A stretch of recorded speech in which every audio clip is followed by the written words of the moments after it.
Bonjour à toutes et à tous, Frédéric Coureau, Enedis. Je suis le directeur référent pour la région Île-de-France sur l'ensemble des activités d'Enedis que je présenterai un petit peu tout à l'heure. Mais c'est vrai que je parle beaucoup de transition écologique. Il y a les remontées d'informations que vous ont demandé les maîtres d'ouvrage pour effectivement remplir les données dans Opera et définir la référence en termes de consommation énergétique. On en est où là en termes de saisie d'informations? Alors, je vais vous dire ça tout de suite, Xavier, mais avant, peut-être quelques mots pour expliquer, pour ceux peut-être que ça pourrait étonner, pourquoi Enedis est impliqué dans ce dispositif-là. Alors, Enedis, c'est à peu près 38 000 salariés répartis sur toute la France et qui assurent, en collaboration avec les autorités concédantes, Énergis parlait de la FNCCR, mais les autorités concédantes, c'est les entités propriétaires du réseau de distribution, souvent les syndicats d'énergie, tels que le CIPEREC, donc conjointement avec ces syndicats, on assure la distribution d'électricité à peu près 38 millions de clients. Et là, je vais profiter d'un sujet qui est sorti la semaine dernière. On est au cœur avec le réseau de la transition écologique, notamment par rapport à deux sujets que vous avez évoqués, Xavier, tout à l'heure, mais pas que. C'est le raccordement des bornes de recharge pour les véhicules électriques. Toutes les bornes de recharge, quelles qu'elles soient, sont raccordées sur le réseau de distribution. Vous parliez aussi, Xavier, des ENR, d'un volet sur le dernier trimestre sur les ENR. Là aussi, vous avez tous entendu parler de la loi d'accélération des ENR. Il faut savoir qu'à peu près 90% des ENR sont raccordés sur le réseau Enedis, les 10% restants étant chez RTE pour les très grosses puissances. Donc, on a annoncé la semaine dernière qu'on avait travaillé en interne pour essayer d'imaginer à quoi allaient ressembler nos investissements sur les 15 prochaines années pour gagner ces challenges de modernisation et de développement du réseau. Et c'est 96, donc ça c'est le chiffre exact, entre 2022 et 2040, 96 milliards d'euros qui vont être mis sur le réseau, investis sur le réseau.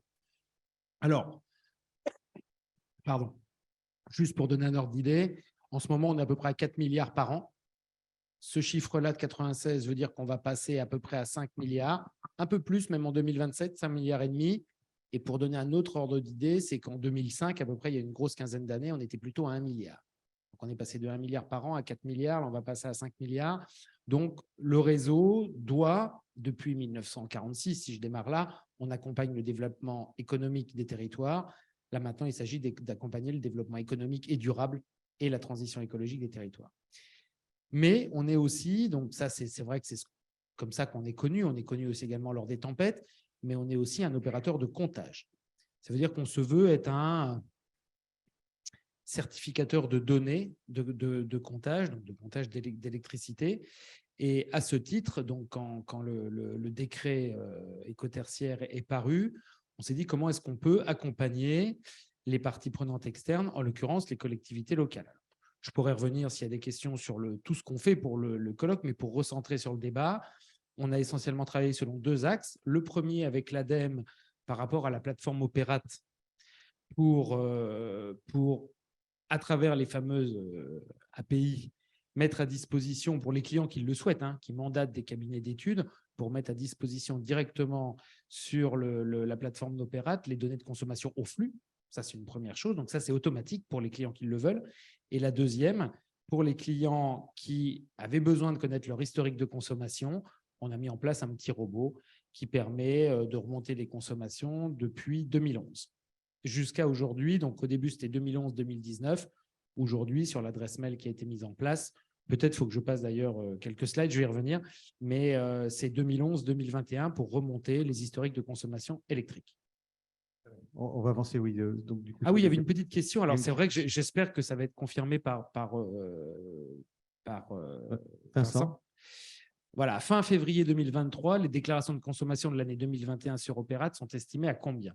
Qu'en pense le public, Xavier? Alors, on va vous laisser voter. 25 000, 170 000, 310 000, 525 000. Alors, juste pour donner le temps que les gens votent, c'est quoi le total global? Est-ce qu'on a une idée du chiffre total, Vincent? Je n'ai pas ce chiffre. Je pourrais pas confirmer. Donc, je vais vous faire confiance.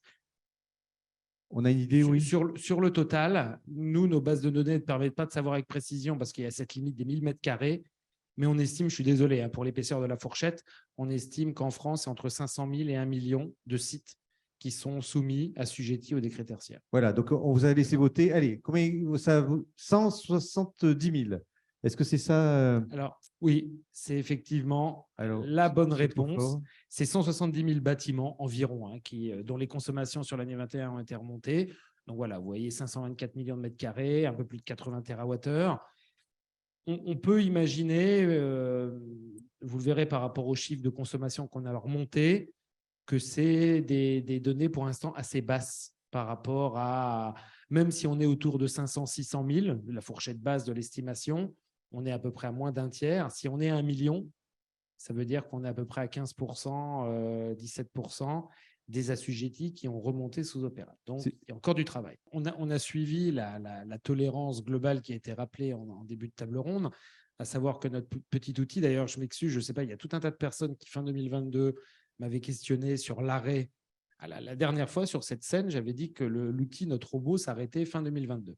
Et je l'avais confirmé. Et en fait, quand on a vu qu'il y avait une tolérance sur l'année 2023, le service, c'est-à-dire l'adresse mail dct-décret-tertiaire@enedis.fr est encore possible, non seulement, mais en plus, elle remonte, ce que je disais tout à l'heure, en plus d'un historique 2011-2019, elle peut aller jusqu'à 2021.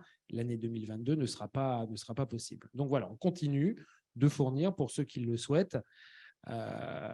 Donc, juste pour vous donner un ordre d'idée, depuis le début de l'ouverture, donc c'était il y a à peu près un an, on a reçu un peu plus de 35 000 mails, alors qui correspond à 1 500 000 compteurs traités. Alors vous allez me dire pourquoi j'ai donné une fourchette 500 000, 1 million.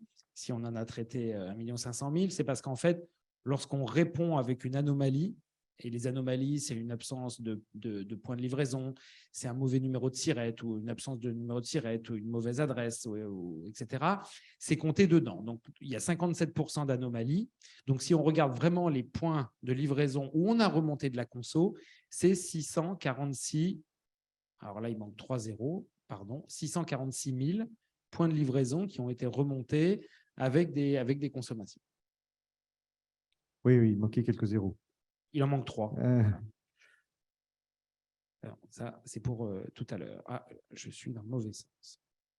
Voilà, donc on continue d'essayer de mettre à disposition des données fiables. Hein, c'est notre rôle, encore une fois, d'opérateur de comptage, pour que les personnes puissent… Alors, comme ça a été dit, hein, on est bien conscient, à travers cette remontée, c'est la première ligne de connaissance du patrimoine des consommations, et ce n'est pas du tout cette collecte de données automatique ne répond pas à l'ensemble de la problématique. Mais on sait qu'un des freins, parfois, c'est la connaissance de son patrimoine et de ses consommations. Donc, c'est une première étape qu'on veut fiable pour permettre donc aux assujettis, derrière, d'engager tout ce qui a été dit auparavant, audit énergétique et plan d'action. C'est ça, il faut ces données pour commencer après à travailler sur et à faire des calculs et des études. Donc, je crois aussi que vous avez on en parle après, vous avez un service qui s'appelle Prio Réno pour aider les maîtres d'ouvrage effectivement à pouvoir décider quel type de bâtiment sur lesquels ils devront intervenir en premier. Oui, effectivement, parce qu'on est conscient, on manipule un nombre de données assez phénoménal chez Enedis. On est d'ailleurs assez fiers de notre open data.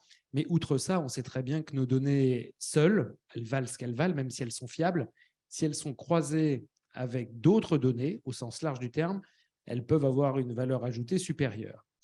Et donc, c'est en partant de ce principe-là qu'on a mis en place, alors ça remonte à 2021 pour les premières expérimentations, avec la Banque des Territoires, avec GRDF et donc nous, un service à destination des collectivités locales qui s'appelle Prio Réno, qui est un service gratuit, qui est un service qui ne… Je préfère commencer par ce point-là, parce que parfois certaines personnes peuvent se méprendre. Ce n'est pas du tout un service qui va aller concurrencer des audits énergétiques tels que certains collègues ici présents vont parler. C'est vraiment une première étape là, pour une collectivité locale qui va se dire, voilà, si on prend par exemple les écoles, mais on peut prendre d'autres types de bâtiments publics, par quel bout je prends le problème, quelle est mon école la plus énergivore ou par où je dois commencer.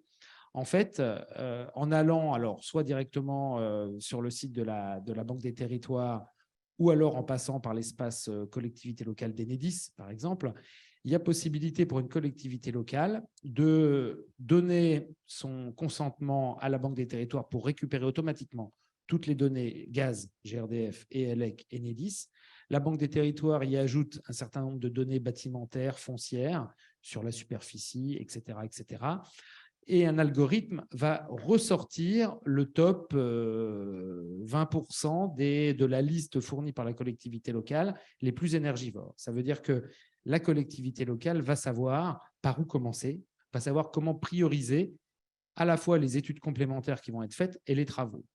Et ce qui a permis la généralisation de ce service, de ce dispositif Prioréno, c'est qu'en fait, dans la phase d'expérimentation, on a travaillé avec 60 collectivités locales et certaines d'entre elles, en parallèle, ont demandé des audits énergétiques sur leur patrimoine en même temps que cet algorithme tournait. Et les résultats étaient les mêmes. Donc, ça prouve la fiabilité. Encore une fois, c'est un premier pas, mais un premier pas un tout petit peu plus épais que celui que j'expliquais via Opérate, pour donner les moyens à une collectivité locale d'engager une réflexion priorisée. Oui,